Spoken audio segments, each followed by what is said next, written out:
Okay, good day. This time we'll be answering another set of mathematics question. The first question is, expand log of x over y. In this, we'll be including the property of logarithm.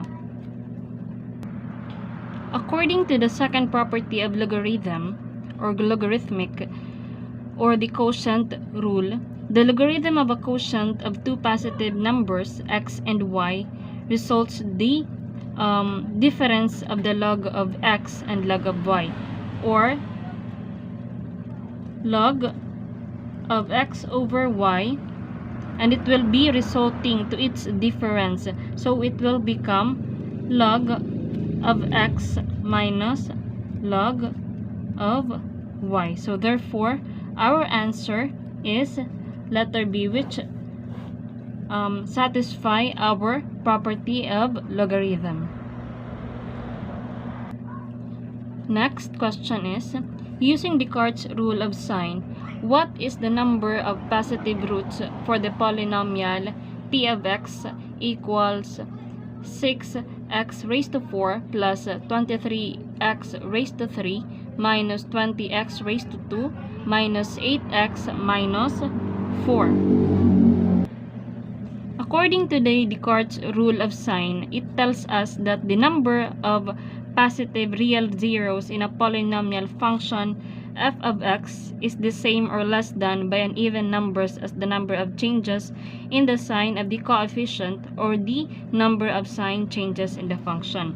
Here we have the given p of x is equal to 6x raised to 4 plus 23x raised to 3 minus 20x raised to 2 minus 8x minus 4.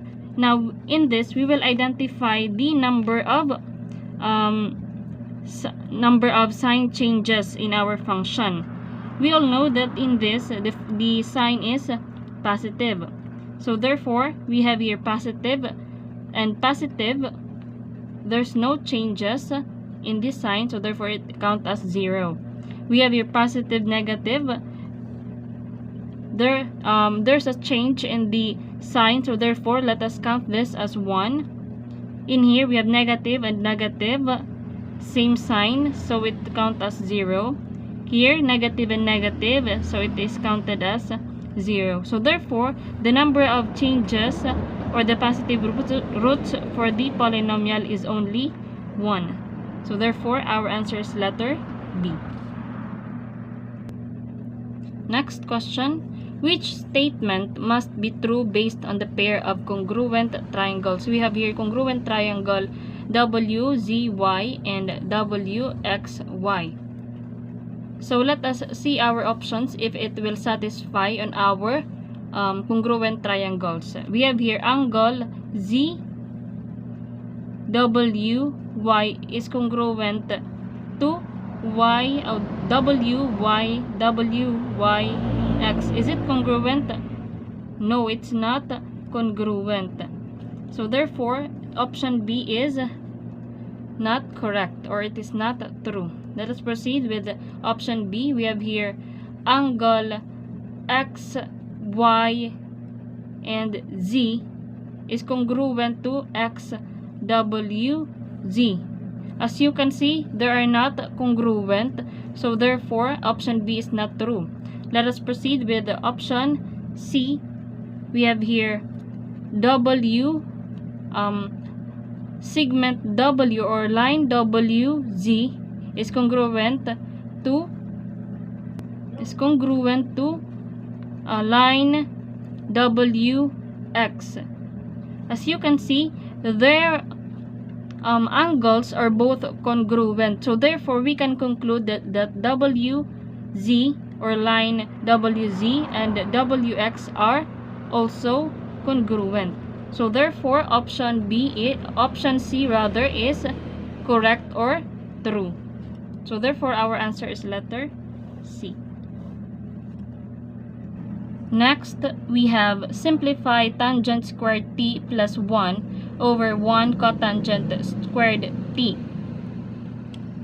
So we have tangent squared t plus 1 over 1 plus cotangent squared t. We all know that cotangent squared t can also be written as 1 over tangent t squared. So we have now tangent squared t plus 1 over 1 plus, now we can write the cotangent squared t as 1 over tangent squared t, or its reciprocal squared.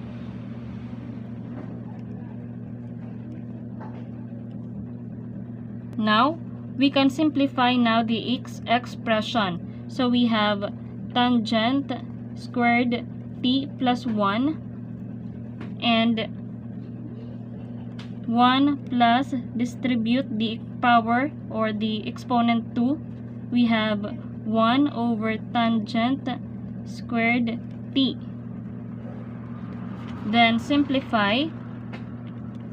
We have tangent squared t plus 1 over 1 divided by tangent squared t times 1. It will become tangent squared t. Then tangent divided squared t divided by tangent squared t is 1 times 1 is 1. Then divide now the expression. It will become tangent squared t plus 1. Then the reciprocal of this fraction, it will become now tangent squared t over tangent squared t plus 1. Then eliminate or cancel this one. The remaining now is, it will be tangent squared t. So therefore our answer is letter A.